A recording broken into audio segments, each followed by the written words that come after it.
You don't buy gold with the intention of getting rich. You buy gold with the intention of not being poor.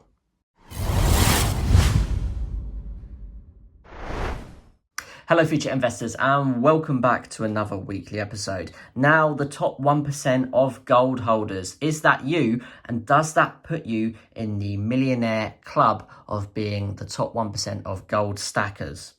Well, the average gold holder tends to hold around 5 to 10% of gold in their portfolio. That's a really good recommended portfolio size for stacking gold bullion, a really good percentage to have in your portfolio there. Now, if we look at a higher bracket of the more wealthy, the top 1% hold 160 ounces per person. That's the equivalent to 5 kilograms of gold.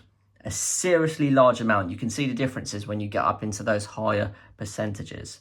Now, as I've said, gold is an individual stacking characteristic, and it's like all investments. I believe personally, stacking and investing is individual to each person, to each goal, and to each person's financial circumstances. Now, as I said in the beginning of this video, you don't buy gold with the intention of getting rich.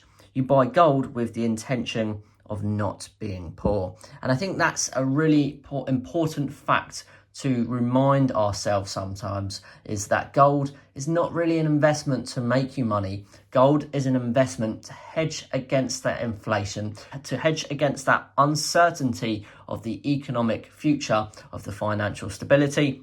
And it's really an asset that is to protect and preserve your wealth. A side bonus, you could say, is the fact that gold does increase in value historically, as we know, and that is a benefit of hedging against that inflation and preserving your wealth, is that you may actually make some money at the same time. Now, everyone's investments goals are individual, so let's look at some of the prices of gold throughout the last 20 years. Well, gold has increased by 583% in the last 2 decades. It had a low point of £210 and it's at a high point of £1,635. So a big broad range there in the last 20 years, but it goes to show that a good way to predict the future is to look at the past. Now, I looked at a report by Credit Suisse and they said 47.8% of the entire world's wealth is in the hands of the top 1.2% of the population. So there is a vast difference between your average gold and precious metal stacker to the ultra wealthy in that top 1 to 1.2%. Now, throughout history, there has been a recorded 208,874 metric tons of gold discovered. That's actually, for us precious metal stackers, because I know we prefer troy ounces, that works out at 6,715,455,039 troy ounces of recorded gold found throughout history. So when you work that out, it took me a while to do this, by the way. When you work that out with the current rough estimate of the population, which is 7.94 billion people, that means each person could theoretically own 0.845 ounces of gold.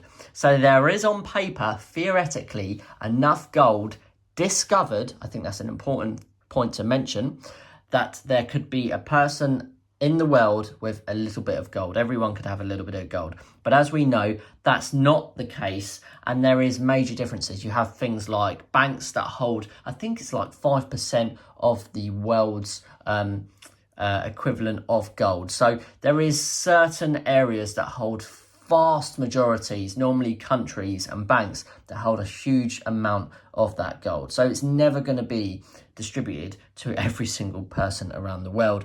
But it is, in my opinion, still a really unknown investment and wealth preservation device in the eyes of the general public. Us precious metals stackers know about it, our eyes are open, as well as the financially intelligent people like Andrew Craig says, like Robert Kiyosaki says from the book Rich Dad Poor Dad. So yeah, gold, in my opinion, is not really known about by the general public. When you talk to people about gold bullion, you all probably have experienced that vagueness when they give you that look of they have no idea what you're talking about, and it seems like a really strange thing to be putting your money into. But you know, that's what comes with financial intelligence and bettering your financial knowledge. So yeah, the top 1% of gold holders, are you in that millionaire club? No, we're not. Unless you have 5 kilograms of gold or the equivalent of 160 ounces of gold in your personal stack, the simple answer is you are not in the top 1%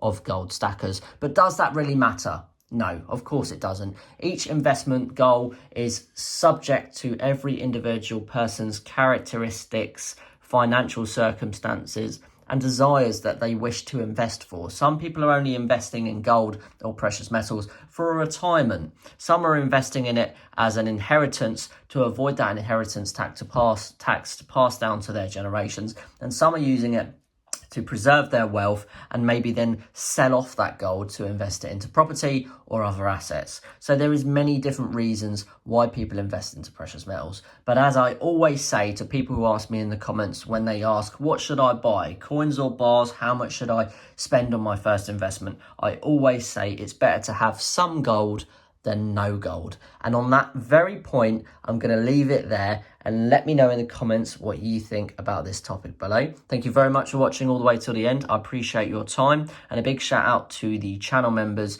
I really appreciate your support as premium future investors. Thanks very much for watching, guys, and until next time, I'll see you all then. Bye bye.